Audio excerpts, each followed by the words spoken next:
Shake it, what's my line? I could take you to heaven. I could spin you to hell. But I'll take you to New York. It's the place I know well. It goes on like that. And it goes on like that. I love you.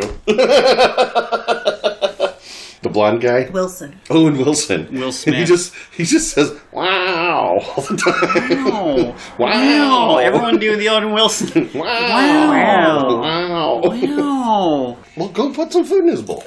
This is my cracker. Okay. Test. All right. Test. Are we recording my chewing right now? Big fat thing we put in there? Mm-hmm. All right. Hey, everybody. Hey there. Welcome to the 30th and final episode of Talking Over Albums. So, we're finally getting to David Bowie. Bowie? We're doing our... Apparently it's a thing where we just do slightly above average early 80s albums by really popular artists. So, let's dance. Put on your red shoes and dance the blues. Got anything to say about the David Bowie? The thin white douche. Nope. David Bowie was just slightly ahead of my time. The return of the thin white I know douche. some of his early stuff, but I think I'm like 3 years too young to have cared all that much. My dad had the album. He was around. I just wasn't like obsessed with him. I didn't really know the Yeah, song. that's what I was just thinking of. Like, my dad had the album, but I don't remember him listening to it a lot. He just bought it, listened to it. In college, I had a bunch of friends who were really obsessed with David Bowie. So maybe it was just that, I was with the wrong crowd. I wasn't around people doing drugs enough in high school. We weren't old enough. But, boy, in college, I got in with the drug crowd real fast. It's great. Really improved my music habits. I love sushi. When did I get into him? It was after he kind of stopped touring. He had Heathen and Reality, those two albums back to back in 2002 and 2003, which would have been when I was at the end of high school. So by then I was kind of figuring out who he was, but by the time I actually liked him, he went back into hiding again and didn't do anything until 2013, where he came back from the dead and then died. Yeah. I don't know how he kept making albums, because the only people who seemed to know he was making albums were people who were really big fans of his. Yeah. Oh, all right. I was telling him... He's still alive? No, he just died. In our pre-discussion, if he had managed to stay a little bit more relevant, maybe people my age would have actually introduced me to him, or would have heard something. But yeah, he wasn't doing anything particularly hip, other than maybe the Earthling album, which was jungle music 2 years after it was not popular anymore. So yeah, getting into all of the art rock and stuff, I can't really remember when I became a huge fan. I guess it was fairly gradual, because you always listen to classic rock, you always hear stuff from Ziggy Stardust. Mm-hmm. And then just gradually listen to stuff from there. Every other band I love, or artist I love, there's always a specific set point where I remember, when I liked them. With him, it was pretty gradual. What's the first thing you remember hearing or caring about? Oh, I don't know. It would have been something from Ziggy Stardust, just whatever the regular stuff that gets played on. We were just talking about that. Ashes to Ashes was my first. On classic rock stations, like Rebel Rebel. It was on MTV. He had a really weird early video. Bowie stuff. And they would put anything on MTV back then, because there were only 10 videos in the world. Right. I think what really got me hooked was the Berlin trilogy stuff. So Low, Lodger, and the other one I can't remember. I'm going brain dead, but yeah, that era was what really got me into him. So Station to Station, his collaborations with Brian Eno. Still to my day, my favorite part of David Bowie was the band he had with the drummer from King Crimson, Bill Bruford. One of my favorite guitarists of all time was in the band, Adrian Belew. It was circa 1978, mm-hmm. When Heroes, about that time. That was his coolest band, mm-hmm. Best live show, I think. Anyway, definitely. Coming back to Let's Dance, to me Let's Dance is pretty much Genesis, Invisible Touch, where it's still within the threshold of quality, but I don't love it. Mm-hmm. there's no particular song on here that. Yeah, for me, the last great Bowie album was Scary Monsters, and then this was where he exploded and got like. This is like the only album I really probably knew, Yeah. right? This is like his mainstream fame album, and you can tell because it's very polished and there's nothing particularly like odd or weird lyrically or thematically in it. Was there anything different about who produced it or anything? I just wondered. It's so ready for the radio. Well, I mean, you see... The only thing I know about it is China Girl was written by Iggy Pop. Yeah. Because Iggy Pop made enough money from that song that he never had to do anything again. It was that big of a hit. I wrote that song on the toilet, and I made $30 gajillion. I'm Iggy Pop. The one side note being cat people is kind of weird, but that's about it. So you can see the difference in priorities between Scary Monsters, where on the cover he looks like Ronald McDonald from hell, and on this one he's like boxing. What was his? I think he's supposed to be wearing like fighting gloves or something. Yeah. So he's gonna beat up pop music. It's a dance fight. So was It's this a dance off, just like in breaking. Is that what Let's Dance is about? They're breakdance fighting. Put on your red shoes. So is it? Oh my god, it's about boxing. Maybe it's about boxing. Was this the time of the yuppie workout craze or something? Is that what he thought was next? Yeah. Yeah, definitely. Because you can see on the album cover like dance steps or something. Whatever, I think. I don't know. It's a horrible album cover. Oh, and the font looks like the Everlast thing, right? Mm-hmm. Yeah. So, whatever. Okay, maybe there's a whole boxing Damn, I theme think that we we never figured figured something out. It's all about boxing. Ricochet. And then it turned into a thing about women in red shoes, and he was like, okay. my expectation... I have a different expectation now, because I told you all this, but I'm telling the microphone. Who's... Hello, microphone. Our most loyal customer. Audience. I've only got one listener. The microphone listens to every podcast. Yeah. After going through his entire catalog after this, there's not plenty of good material in there, but there's no particular album that's particularly exciting up until the last two he put out. Just in retrospect, it makes me appreciate this a little more. I don't love this, but I'm going to go into this comparing it to like where he went. Because I think there was definite like presence and confidence and at least like swagger to it, where even if the songs aren't particularly good, there's still like a base level. Right. Like he was getting lazier, but like the greatness was still there. So I consider this the last good David Bowie album, but we'll see how that goes. And do we want to put a timer on that? I'm betting by song number 6 he's complaining that we should start skipping. Why did I like this album? I'll make it till Ricochet. What number is that? There's 2 songs on here that this was before Labyrinth, but there's 2 that sound... Ricochet and Shake It sounded like they could have been on the Labyrinth soundtrack. Ooh. Remember that song Chilly Down from Labyrinth with those weird puppets that ripped off their heads? Okay, That scene scarred we the might have shit reached out of me. confession time already. I've never seen Labyrinth. I have seen The Dark Crystal, and they seemed like pretty much the same thing to me. Is that the one with Tom Cruise? Dark Crystal's better. No, that And I also that saw was The Neverending Story, so between the two of them, Legend. I feel like I have the bases covered, and I just never watched it. No. Legend. Labyrinth is fun. It's story. only like an hour and 15 minutes, I think. Well, now I feel An hour like I and have 20. to watch it. And it's got Jennifer Connelly and David Bowie, who was like 45 at the time, was trying to get all up in her biz. Why does everybody want to all up in with Jennifer Connelly? Oh, like Those I eyebrows. never really understood that. like Those eyebrows, they're intimidating. I can talk more in depth when we're actually listening to it, but one thing that it's become trendy to accuse him of is that he just became Scott Walker, not the politician, the famous English sort of avant-garde lounge singer. Wait, no, he's American. Never mind, whatever. But David Bowie was obsessed with him. And there was a definite influence. I think it mostly converged. He wasn't just, I want to be Scott Walker. I mean, he was David Bowie. He's not... Right.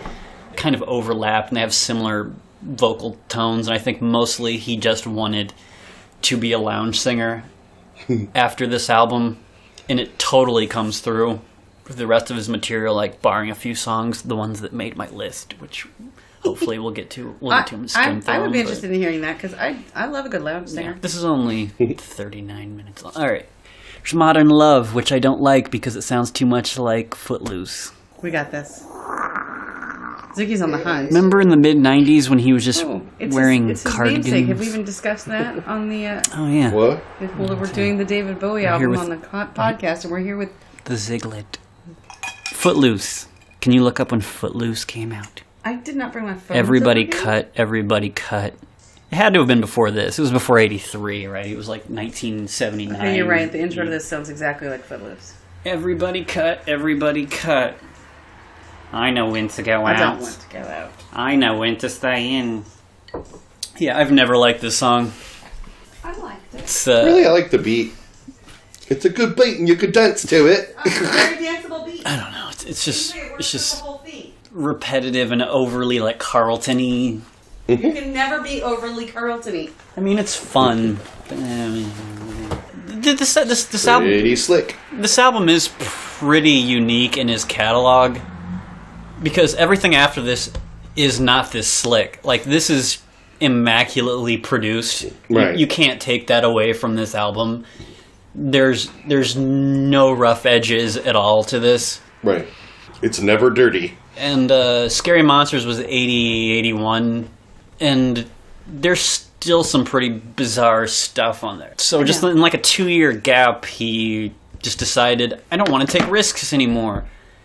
I want to make some money. Because you think like 83, sometimes with Bowie it's hard to think of what else was out at the time, because generally stuff kind of sounds in the same sphere.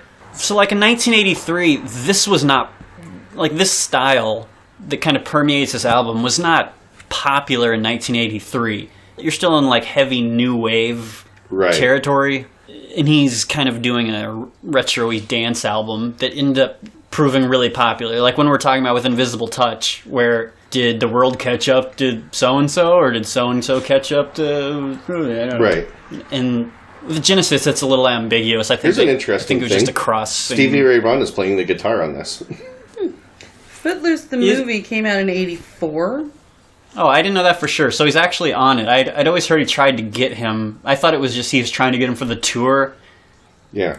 Is he actually credited as on the album? That's what it says. Because I'd always heard that story of he asked him, but I thought it was just trying to get him on to play on his tour, and he said no. Nile Rodgers. There you go. That guy. Yeah, because I think Tony Visconti had at least collaborated or produced everything up until then.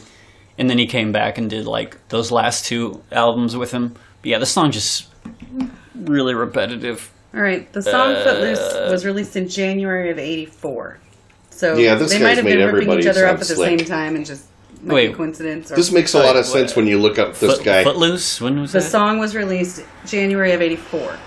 Nile Rodgers. That's very interesting to note. X that he produced or worked with the Sugar Hill Gang, Lady Gaga, Diana Ross, David Bowie, Madonna, Duran Duran, NXS, Mick Jagger, George Michael, D-52s. I feel like all these people pretty much explain why this album sounds so slick. Can I just... All I have to say about that is I hate the name Nile, like Nihall. Nihal. Oh, no, this is Nile, as in the British. Niall. Oh, so it's not a Nihal. Neil's brother, Niall. Here's China Girl.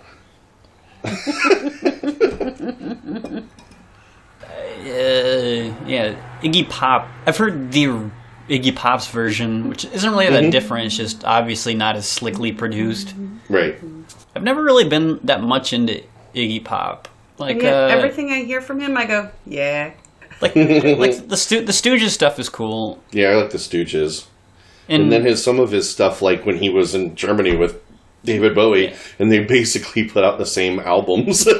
Kind of, let's both record in the same studio and do this, and it's kind of like, wow, these kind of go together really well. They're kind of like you can listen to both albums like, one after the other, and it's kind of neat. And I'm pretty sure I've listened to those albums that Iggy Pop put out during that same time, but none of it really registers with me. Like, I like him as a person, or at least from his public persona or whatever. He seems like a sensible dude. He's kind of like him and Alice Cooper seem very simpatico. I don't know if They're they the actually rock and know roll each punk other, dads. Sure they do.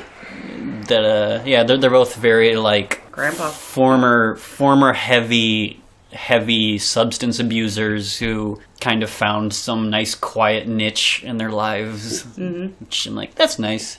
Yeah. But I That's funny that you mentioned them both as similar, because that's where the band Alice Cooper finally found their audience, was when they were playing in Detroit after the Stooges. Yeah, And, right. and they were all going, who's this? They're awesome. Because, Alice Cooper, that early stuff is so weird and different. I want to be your dog. This is another one of those things. But anyway, let's dance. The lyrics are more poetry than story.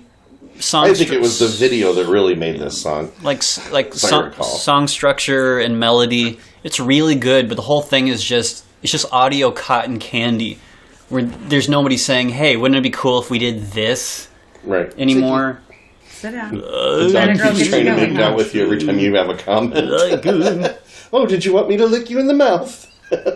David Bowie, are you living in this dog's soul? And he loves you. Your breath stinks.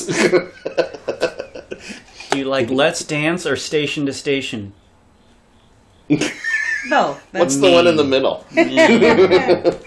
It's not David Bowie.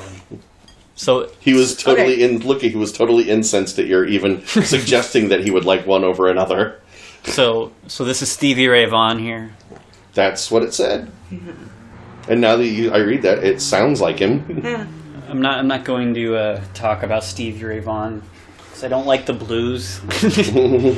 So I said I'd bring it up again, but this is what he just loved doing. I don't know, something broke in his brain where he just wanted to do the casual crooner thing. Mm-hmm. And what's weird is, if we get to it, like, a lot of the material that works really well, because apparently he wouldn't deviate from it. So the stuff that works really well, where he's just doing like the is when like electronic artists would come in and just do like this breakbeat stuff to fill in the gaps of okay, so you're not gonna like do a song with a lot of dynamics in it. You're just kind of gonna croon over it. So Please hold for seconds. okay, that freaked me out a second. So like What's my laptop doing? yeah, so like disappointing. Yeah, We're gonna edit all that out, right? So the songs that really work are these like high energy electronic artists who come in and just be like a thing over his. Here's Let's Dance. Put on your red shoes. Gotta add something in here to make it interesting. Obviously Bowie's dead, so somebody needs to ask Kenny the log who ripped off who. They're not the same song, Maybe but they were they're hanging out in the still. same art house. There's plausible deniability. They're not the same song by any means, but they're songs that like are the same in spirit. And they're basically the same. Those first 10 seconds are practically identical. Mm-hmm. It's only 10 seconds.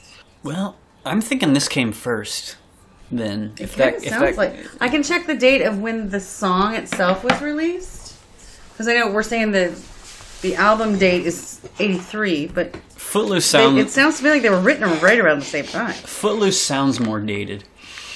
They're getting really obnoxious with commercials. I know I'm complaining about free music, but This they're getting real. episode is brought to you by Glade Blue Odyssey. I'm gonna frickin' strangle the Is guy. this how we get the sponsorships that we need? Okay, so Okay, Modern now Love. it's Let's I have Dance. a quick rant. Their commercial where the guy said, "Go on.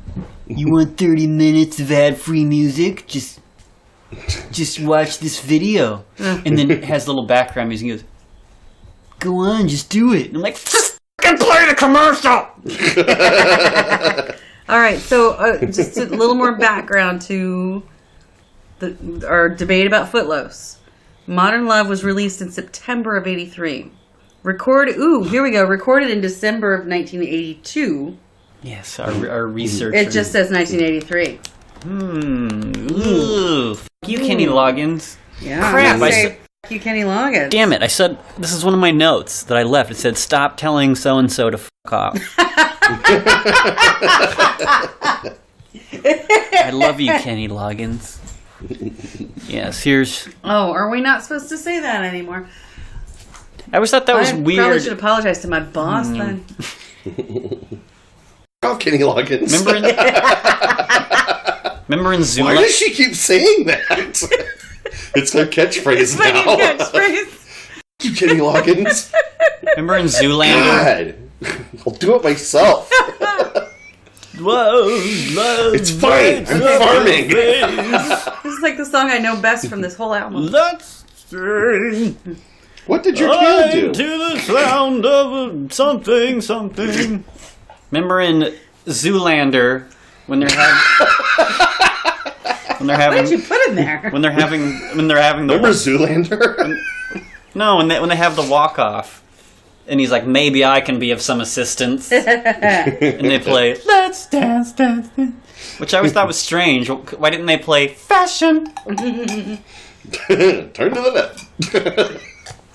Mass appeal, baby, mass appeal. Yeah, because that was the whole thing. More people know this. Probably how much it costs. Well, this would be more expensive, I think. Well, yeah. Well, no, it had been played out.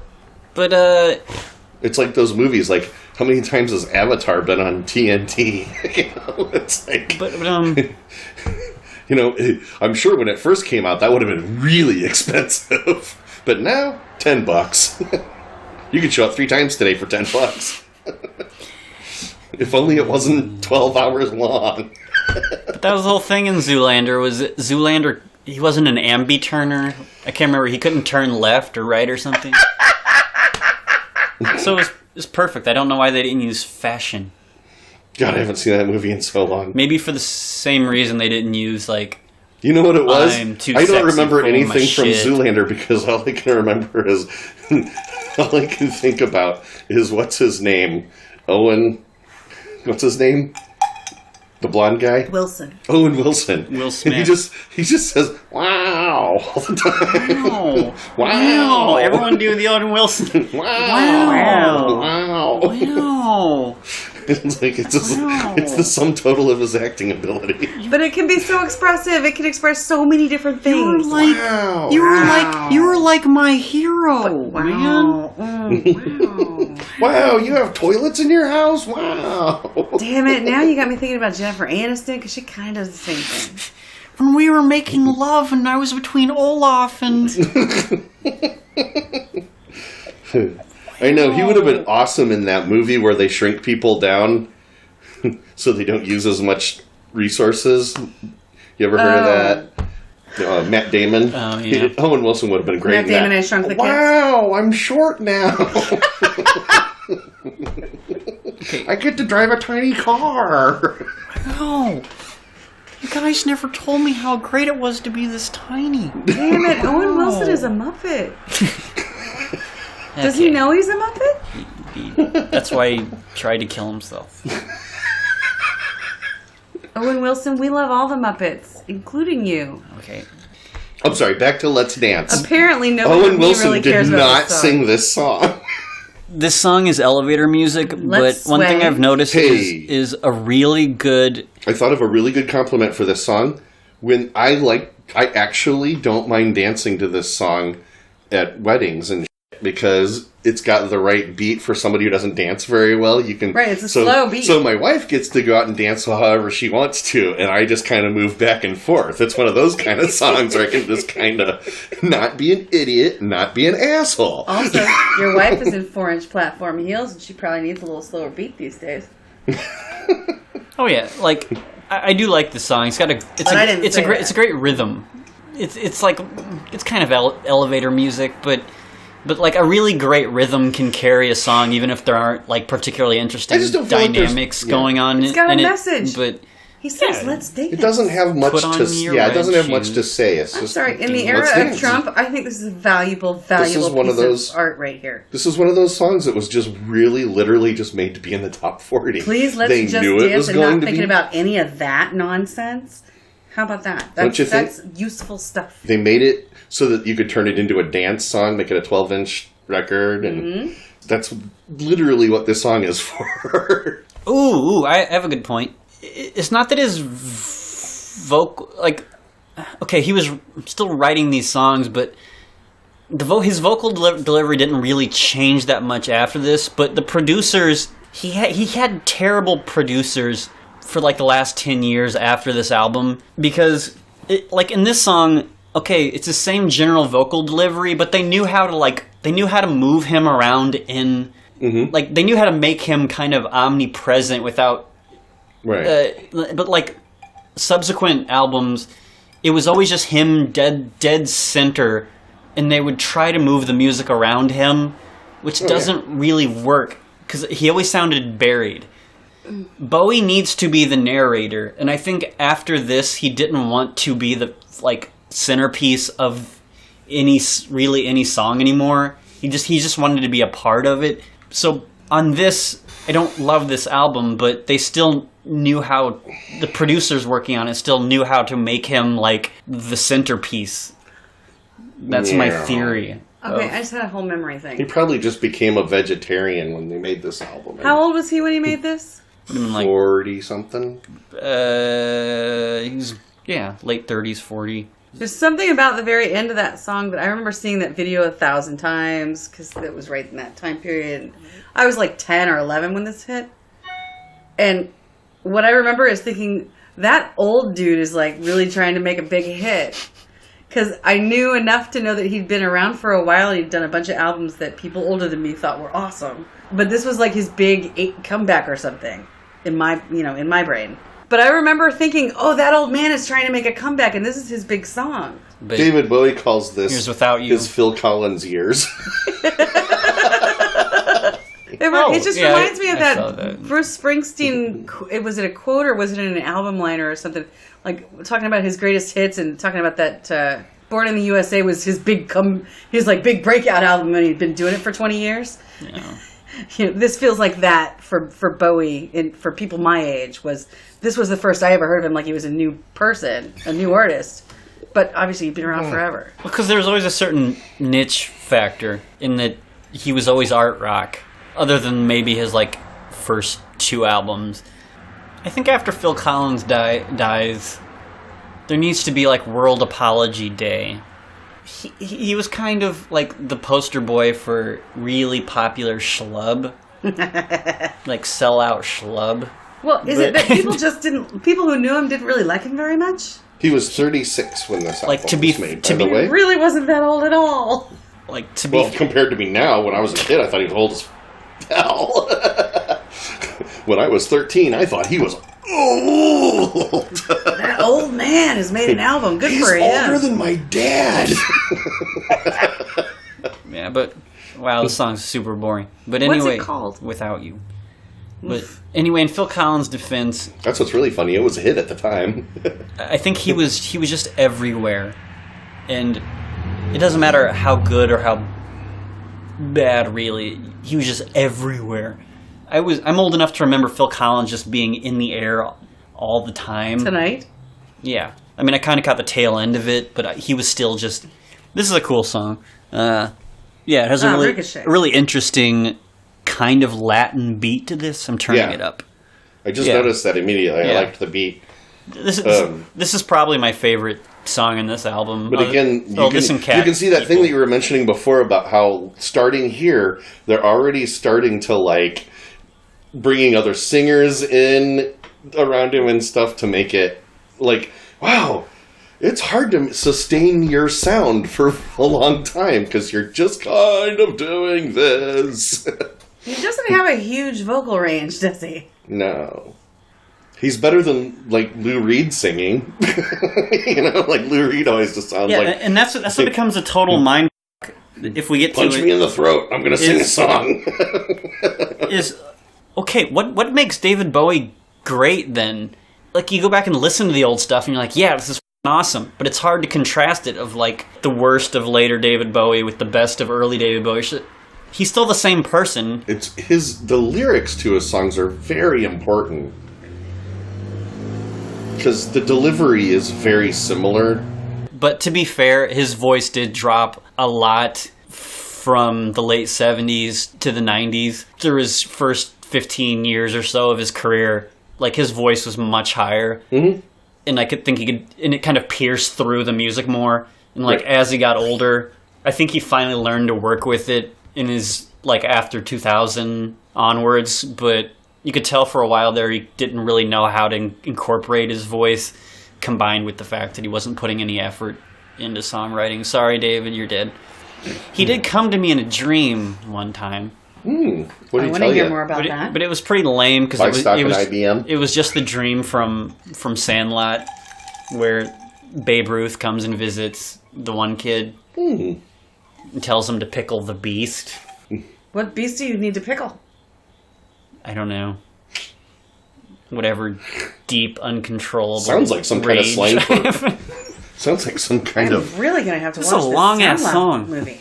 Yeah, I get emotional about You don't movies get emotional and stuff. about My Girl? No. When Macaulay Culkin dies? I don't give a shit about Macaulay. Dude. Here's Criminal World. You're I a hate heartless, this album. heartless, cold person. What? Wow, you just like ruined it for somebody out there. You ruined it for the microphone. The microphone hasn't seen My Girl. But he comes back for My Girl too. What's this shit called? Criminal World. Sounds exactly like the song we were just listening to. Weren't we talking about prisons and crimes in a song just a couple songs ago? Yeah, Ricochet. Okay, so this is where so on this album is where his vocal delivery starts getting boring. But Yeah, there's nothing going on but here. like you can tell the production's peppy. It's Right, like I it's kind of want to bouncy, dance to keep it, but I don't hear any going. lyrics at all. Like the voices aren't even there. Yeah. I mean, literally right this second they're not there, but earlier when they were there, they weren't really there. You would change the station if it was the 80s and they were hearing this on the radio. Yeah, this is really boring. You would go right back to the other station that was now playing. It makes me feel kind of like I'm in a media network. You would go back to the station that was playing. Oh God, what was the version of "I Want Your Love"? I love rock and roll. I love rock and roll. Oh, this is much better. Is there a little bit of China Girl here too? Like, oh, well, it just went away. It's the recurring theme. Yeah, I was hearing that for a minute and then it went away. This segment is brought to you by Pizza Flavored Goldfish. It goes great with my rum and coke. If anyone is listening and hasn't donated to my fundraiser yet, you absolutely should. Nobody's listening. Go to Microphone. crowdrise.com/CPA girl. Yeah, it's Give her some money. Give what you can. It's for a really good cause. just turning into an SOS. Is anyone listening? Well, the only thing that makes me feel a little better about the low viewership is that I notice it doesn't count me as viewing something if I don't listen to all of it from the beginning to the end. Right, yeah. Well, it counts me, so I am the 5 viewers. I've only heard it 3 times. I should go on with my phone right now and just start up one of the episodes. Oh my God, that would be hilarious if one day we just like. I think we should do a talking over albums. Okay,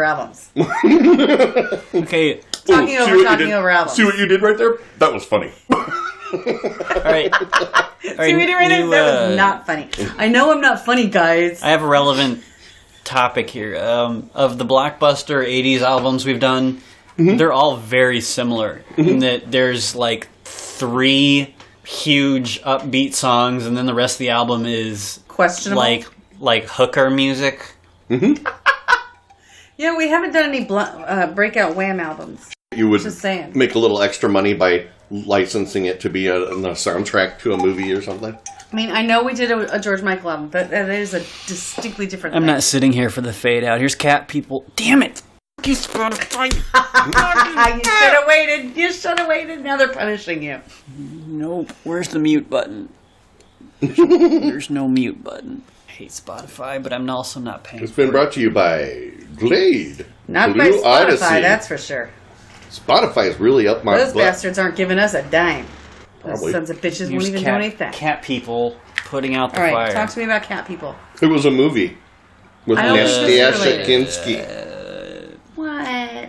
Yeah, she was a little tiny girl with big, little boobs. This got resurrected. Big little boobs? For Inglourious Bastards. It was in the credits or in one of the scenes. I only saw it once. I don't remember it. Yeah, this was in the movie. I remember it because Brad Pitt was in it. I don't know. It's not a great song, but this and I'm Nazis! yeah, it's this and I'm Deranged, where it's kind of hip, it's atmospheric, but its inclusion in a soundtrack, contrasting it to an interesting movie makes it more interesting than what it really is. Yeah, it was a really boring movie. Yeah, I'm Deranged from 1995. It was in some David Lynch movie. That doesn't count, David Lynch. Nobody likes David Lynch, right? David Lynch likes David Lynch. David God. Lynch likes David Lynch. Lynch, David. He repeats a lot of words. Well, if he's going to make a 60-minute episode of a show, he's going to write 30 minutes of a show, and then he's going to put 30 minutes of people watching flowers freeze and then fall apart. And repeating themselves repeatedly. Okay, I don't really... I don't want to do, TV or movie podcasts. I don't want to deviate from this. But I would love to do... Just, set up a camp here. And go on, a endless rant about how much I hate the Twin Peaks revival. Oh my god, it's so It's the bad. most pretentious sack of garbage that's ever been You know how I got put... through it? I recorded it and fast-forwarded through. I would just sit there and I'm so go, glad you saved me from Oh. that. No, oh, we're back to the story now. No, I still admire him, because I think he was just daring audiences... Okay, I dare you to watch this. No, not even audiences. He was Was trolling... he really involved in this? Yeah.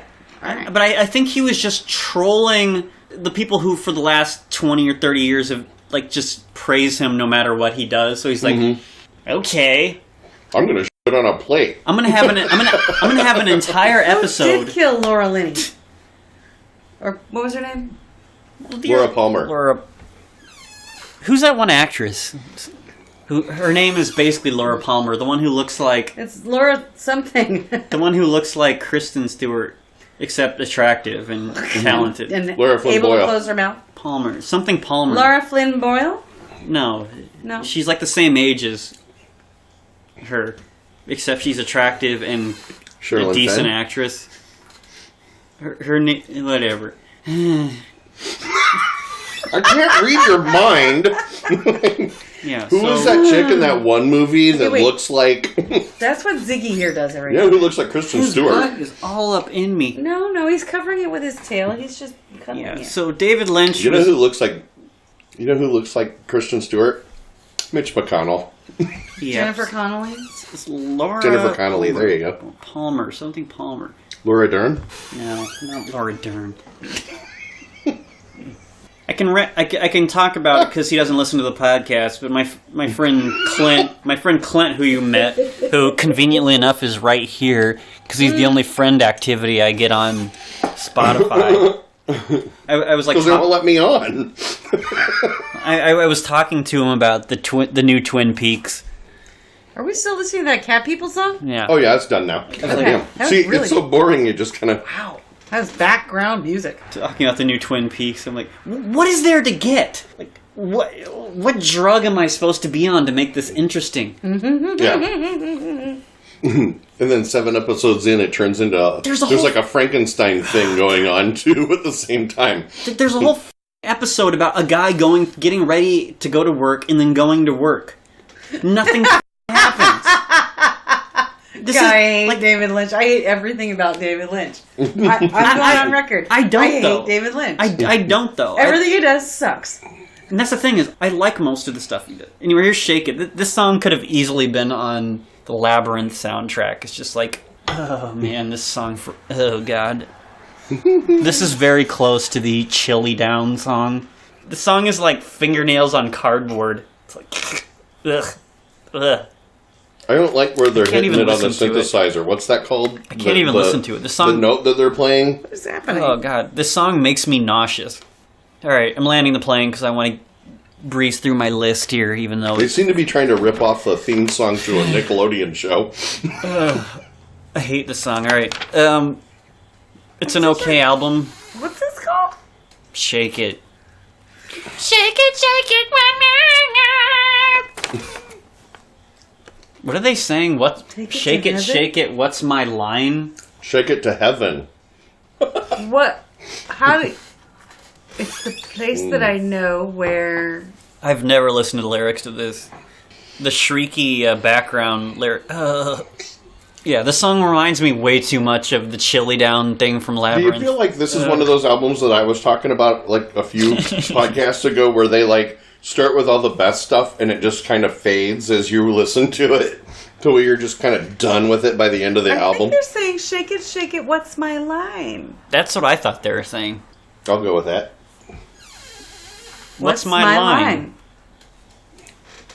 Watch my lunch. Watch my All right, line. I'm Googling this shit. Oh, This he's saying. is too messed Oh, he's up. saying watch my line. I don't know what that means. Watch my line. That does not help. What's my line?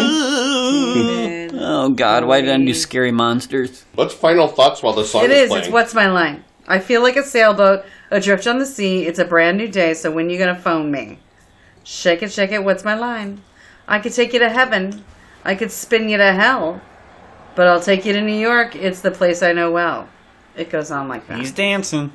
And it goes on like that. I love you. It's Yada yada yada. End of song. Yada yada. It really was. What's my line? okay. Yeah. We made six. That we're all on board with. Yeah, there's only 8 songs on this album, so hey, yeah, it's not horrible. I don't like it, but It's not your cup of tea. I liked the first 4 songs or whatever till we got to the last Without You or whatever it was called, and then it was just kind of like it got like everything got repetitive and boring.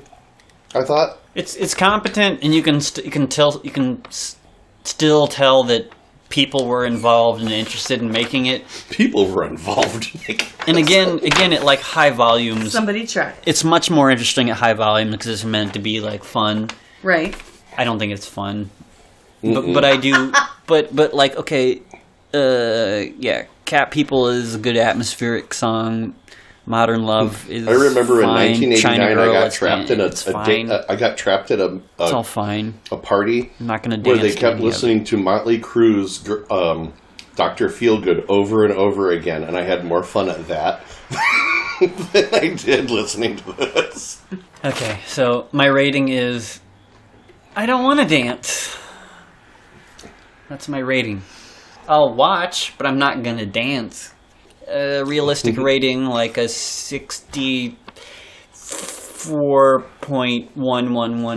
64.111111. That's my rating. I'm giving it 12 goldfish I'll give it. because I can't stop eating I'll give them. it 3/4 of a David out of 5 Bowies. 6 pineapples out of whatever you want. A can of tuna. Rate it. Give it a goldfish. I give it 12 goldfish. All right, whatever. Next. It's 8 o'clock. Whatever. I don't want to go to brew house anyway.